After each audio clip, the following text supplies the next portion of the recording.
Moving on to the next question 181. A 6-year-old child has a partial thickness burn. A 6-year-old child has a partial thickness burns of face and upper chest. What is the priority nursing assessment for the first 24 hours? कि एक 6 साल का बच्चा है जिसको partial thickness burn हुआ है face और अपर चेस्ट का, तो क्या प्रायोरिटी नर्सिंग असेसमेंट रहेगा फर्स्ट 24 आवर्स के अंदर? Option first wound sepsis, option second pulmonary distress, option third fear and separation anxiety, last option fourth fluid and electrolyte imbalance. तो बच्चे को पार्शियल थिकनेस बर्न है, फेस और अपर चेस्ट का burn है, तो क्या प्रायोरिटी नर्सिंग असेसमेंट रहेगा पहले 24 घंटे के अंदर? बर्न की कंडीशन में फ्लूइड और इलेक्ट्रोलाइट इम्बैलेंस हमारा प्रायोरिटी असेसमेंट होता है, लेकिन क्वेश्चन में बताया गया है बच्चे को फेस और अपर चेस्ट का बर्न है, तो सबसे मेन प्रायोरिटी क्या जाएगी बच्चे की? एयरवे को। हमेशा एयरवे को प्रायोरिटी जाती है हमारी, बच्चे के एयरवे में पेटेंट एयरवे को मेंटेन करना है। So correct answer will be option second, pulmonary distress को असेस करेंगे, कंडीशन को ट्रीट करेंगे। बच्चे के फेस और अपर चेस्ट का बर्न है तो मैक्सिमम चांसेस है बच्चे को इनहेलेशन बर्न हो सकता है, रेस्पिरेटरी ट्रैक्ट के अंदर एडिमा देखने को मिल सकता है बच्चे में, एस्फेक्सिया की कंडीशन देखने को मिल सकती है जिससे डायरेक्ट थ्रेट टू लाइफ रहेगा बच्चे का। सो मोस्ट प्रायोरिटी असेसमेंट क्या जाएगा हमारा? बच्चे का airway, that is pulmonary distress. Correct answer will be option second. Moving on to the next question 182.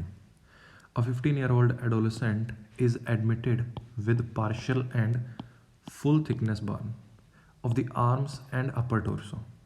What are the purpose of administering pain medication via the intravenous route rather than intramuscular route? Select all that apply. कि एक 15 year adolescent है जो admit हुआ है partial और full thickness burn के साथ arms और अपर टॉर्सो का, अपर बॉडी का, तो क्या पर्पज रहेंगे? पेन मेडिकेशन को आईवी रूट से एडमिनिस्टर करेंगे रेदर देन आईएम रूट। कि आईवी रूट से पेन मेडिकेशंस को क्यों एडमिनिस्टर करना है, आईएम से क्यों नहीं करना? Select all that apply. Option first, adolescents are afraid of injections. कि एडोलेसेंट्स इंजेक्शन से डरते हैं। Option second, it decreases the risk for tissue irritation. कि आईवी इंजेक्शन टिश्यू इरिटेशन के रिस्क को कम कर देंगे। Option third, severe pain is reduced more effectively. कि सीवियर पेन ज़्यादा इफेक्टिवली रिड्यूस होता है हमारा आईवी रूट से। Option fourth, impaired peripheral circulation is bypass. And last option fifth, it provides more prolonged relief to pain. कि IV injection ज़्यादा लंबे समय तक रिलीफ प्रोवाइड करते हैं पेन से।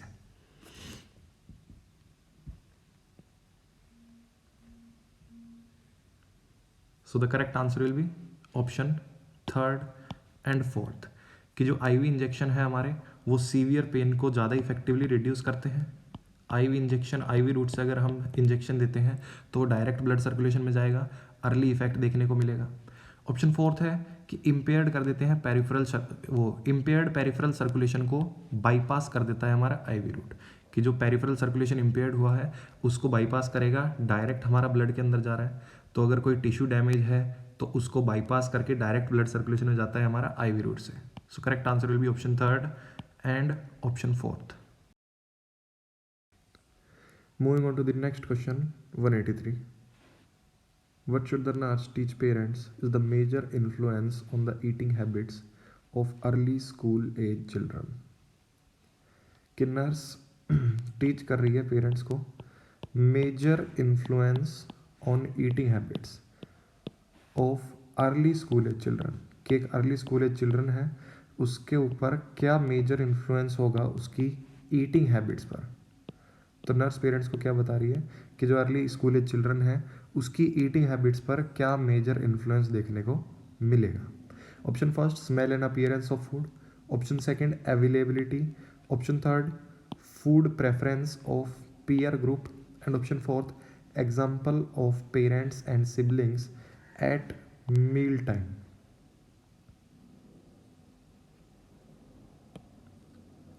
सो नर्स टीच कर रही है पेरेंट्स को, अर्ली स्कूल एज चिल्ड्रन है जिसका मेजर इन्फ्लुएंस क्या होगा ईटिंग हैबिट्स पर, तो सभी ऑप्शंस का इन्फ्लुएंस रहेगा बच्चे की ईटिंग हैबिट पर, लेकिन मेजर इन्फ्लुएंस देखने को मिलेगा हमें option fourth, example of parents and siblings at meal times. Early school age going children है, अब वो खुद को as a part of family member समझने लगा है, तो अब उसके ऊपर इन्फ्लुएंस ज़्यादातर मेजर इन्फ्लुएंस देखने को मिलेगा पेरेंट्स का और सिबलिंग्स का मील टाइम्स पर। पीयर ग्रुप का इन्फ्लुएंस देखने को मिलता है हमारा एडोलोसेंट्स की एज में, ये तो late school going late school age children या फिर एडोलोसेंट्स एज में पीयर ग्रुप का इन्फ्लुएंस देखने को मिलता है। बाकी सभी का इन्फ्लुएंस होगा, लेकिन मेजर इन्फ्लुएंस देखने को मिलेगा हमारा पेरेंट्स एंड सिबलिंग्स का। Correct answer is option fourth. Moving on to the next question, 184. A child receives gastrostomy tube feeding every 4 hours. What is the priority nursing intervention for this child? कि एक बच्चे को गैस्ट्रोस्टमी tube feeding दी जा रही है every 4 hours, तो क्या priority nursing intervention रहेगा बच्चे के लिए? Option first, open the tube 1 hour before feeding. Option second, keep the child lying flat during the feeding. Option third, flush the tube with normal saline after feed. Option fourth, position the child on the right side after feeding. कि एक बच्चे को गैस्ट्रोस्टमी tube feeding दी जा रही है every 4 hourly, तो इसमें क्या प्रायोरिटी नर्सिंग इंटरवेंशन रहेगा बच्चे के लिए? कि हम ट्यूब को 1 घंटा पहले फीडिंग से 1 घंटा पहले ओपन करके रखेंगे। इनकरेक्ट, ट्यूब को तभी ओपन करना है तब हम फीडिंग प्रोवाइड कर रहे हैं। Option second, keep the child lying flat during the feeding. Flat lie नहीं कराना होता बच्चे को, हम सेमी फाउलर या हाई फाउलर पोजीशन प्रोवाइड कराएंगे। Option third, flush the tube with normal saline. Normal saline का यूज़ नहीं करते ट्यूब को फ्लश करने के लिए, वाटर का यूज़ हम कर सकते हैं। Option fourth, position the child on the right side after feeding. That is our correct answer, कि बच्चे को पोजीशन करना है राइट साइड पे आफ्टर फीडिंग। राइट साइड पे क्यों पोजीशन करना है? क्योंकि हमारा पाइलोरिक स्फिंक्टर प्रेजेंट होता है राइट साइड में, तो फीड के अर्ली डाइजेशन में हेल्प करेगा हमारा, और पाइलोरिक स्फिंक्टर से फीड आगे की तरफ मूव करेगा। तो पोजीशन प्रोवाइड करनी की होती है बच्चे की right side after. Moving on to the next question, an unconscious child requires intermittent nasogastric feedings. When should the nurse check placement of the tube? कि एक अनकॉन्शियस क्लाइंट है जिसको इंटरमिटेंट एनजी फीडिंग प्रोवाइड की जा रही है, तो nurse कब चेक करेगी कि ट्यूब की प्लेसमेंट करेक्ट है या नहीं है? Option first, once a day, दिन में एक बार। Option second, before each feeding, हर फीड से पहले।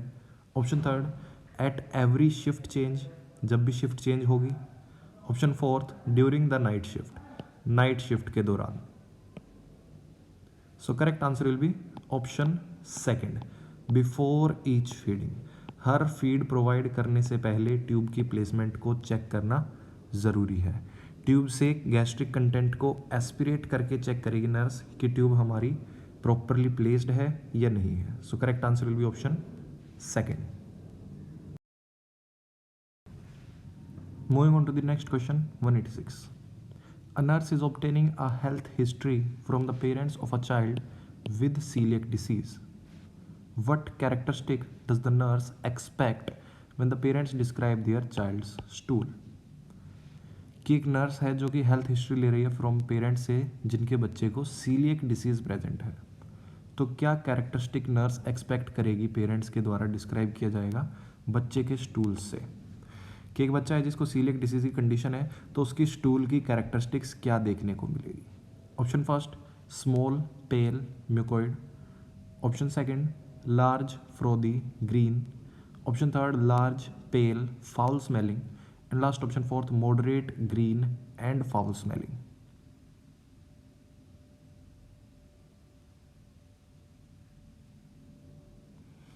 तो बच्चे को सीलिएक डिसीज़ की कंडीशन है। सीलिएक डिसीज़ की कंडीशन के अंदर हमें पता है ग्लूटेन सेंसिटिव एंटेरोपैथी हो जाती है। ग्लूटेन या ग्लियाडिन प्रोटीन से सेंसिटिविटी हो जाती है बच्चे की गट को, इंटेस्टाइन को।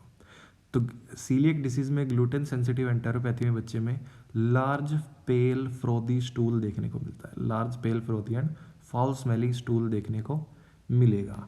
सो option third is our right answer. Option second में दिया है large frothy and green, green colour का नहीं होगा, स्टूल पेल कलर का देखने को मिलेगा due to high fat content. So option third is our correct answer. Moving on to the next question, 187. The parents of a 6-year-old child with the celiac disease tell the school nurse that their child becomes dejected because of not being able to eat snack food like the rest of the children. What snack can the nurse recommend that is safe for the child to eat? कि 6 साल के बच्चों के parents nurse को बता रहे हैं जिनको सीलिएक डिसीज़ प्रेजेंट है कि उनके बच्चे डिजेक्टेड फील करते हैं स्कूल में, मीन्स डिप्रेस्ड, दूसरों से अलग फील करते हैं क्योंकि वो स्नैक नहीं कंज्यूम कर पाते ड्यूरिंग मील टाइम। तो क्या स्नैक नर्स रिकमेंड करेगी बच्चों के लिए, सीलिएक डिसीज़ की कंडीशन है उनके लिए क्या स्नैक नर्स रिकमेंड करेगी? Option first pretzels, option second tortilla chips, option third oatmeal cookies, and option fourth peanut butter crackers. So the correct answer will be option second tortilla chips. tortilla chips के अंदर rice, corn और millet present होता है जिससे हमारी टोर्टिया chips बनती हैं। सो इसके अंदर वीट नहीं होता है। Correct answer will be option fourth. जो हम यहाँ टोर्टिया कंज्यूम करते हैं वो कंप्लीट वीट से मिलके बनती है, लेकिन जो बाहर टोर्टिया चिप्स बनती है वो राइस, कॉर्न और मिलेट से मिलके बनती है। सो ये सीलिएक डिसीज़ में बच्चा कंज्यूम कर सकता है, हमारी ग्लूटेन फ्री होती है। So correct answer will be option second. Moving on to the next question 188. The parents of a child newly diagnosed with cystic fibrosis tells a nurse that even though they were told it is an inherited disorder, there is no history of cystic fibrosis in the family. How can the nurse clarify the way it was inherited? कि एक बच्चे को newly diagnosed हुआ है cystic fibrosis, तो nurse बता रही है, नर्स को पेरेंट्स बता रहे हैं कि ये इनहेरिटेड डिसऑर्डर है, लेकिन हमारी फैमिली में तो किसी को भी हिस्ट्री नहीं है सिस्टिक फाइब्रोसिस की। तो नर्स कैसे क्लैरिफाई करती है इस कंडीशन को कि ये कैसे इनहेरिटेड डिसऑर्डर है? Cystic fibrosis is mutated gene. It involves X-linked gene. It is inheritance in autosomal recessive. The inheritance is autosomal dominant. तो सिस्टिक फाइब्रोसिस कैसी कंडीशन है हमारी? Cystic fibrosis is autosomal recessive disorder, कि family के अंदर disease condition present नहीं है, disease condition देखने को नहीं मिल रही है, लेकिन फिर भी मदर और फादर वहाँ पर कैरियर थे, तभी बच्चे के अंदर क्या देखने को मिली है हमारी? सिस्टिक फाइब्रोसिस डिसीज कंडीशन बच्चे के अंदर देखने को मिल रही है। So option third is correct answer. Moving on to the next question 189. The parents of a child newly diagnosed with cystic fibrosis ask a nurse what causes the problems related to this disorder. What should the nurse consider about the primary pathology before responding? कि बच्चे के parents जिसको अभी cystic fibrosis हुआ है वो nurse से पूछ रहे हैं कि क्या कोज है प्रॉब्लम के इस डिसऑर्डर से रिलेटेड। तो नर्स प्राइमरी पैथोलॉजी क्या ध्यान में रखते हुए रेस्पॉन्ड करेगी? Option first hyper activity of eccrine या sweat glands, option second hypo activity of autonomic nervous system, option third mechanical obstruction of mucus secreting glands, option fourth atrophic changes in the mucosal lining of the intestine. So cystic fibrosis condition के अंदर CFTR gene affected होता है, जिसकी वजह से CFTR protein नहीं बनता।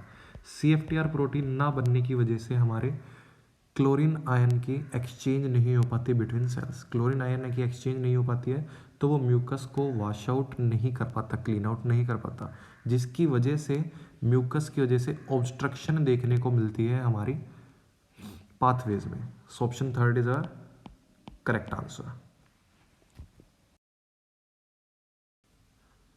Moving on to the next question 190. The parents of a child newly diagnosed with cystic fibrosis ask a nurse what causes the foul smelling frothy stool. What should be included in the nurses answer. कि एक बच्चे के parents पूछ रहे हैं जिनको अभी cystic fibrosis condition है, वो नर्स से पूछ रहे हैं कि क्या कारण है उनके बच्चे के स्टूल फ्रोदी है और फाउल स्मेली है। तो नर्स आंसर में क्या इंक्लूड करती है? Option first undigested fat, option second sodium and chloride, option fourth lipase trypsin and amylase and option fourth partially digested carbohydrates. क्या कारण है जिसकी वजह से सिस्टिक फाइब्रोसिस की कंडीशन में बच्चे के अंदर फाउल स्मेलिंग फ्रोदी स्टूल देखने को मिल रहा है? So correct answer will be option first undigested fat. Cystic fibrosis की कंडीशन में पेनक्रियाज का फंक्शन प्रॉपर नहीं हो पाएगा नॉर्मली, पेनक्रियाटिक डक्ट में ऑब्स्ट्रक्शन होगी, तो पेनक्रियाटिक लाइपेज एंजाइम फैट की एब्जॉर्प्शन नहीं करा पाएगा, फैट अनएब्जॉर्ब रहेगा, स्टूल में प्रेजेंट रहेगा, वही स्टूल को फ्रोदी एंड फाउल स्मेली कराता है। So correct answer will be option first.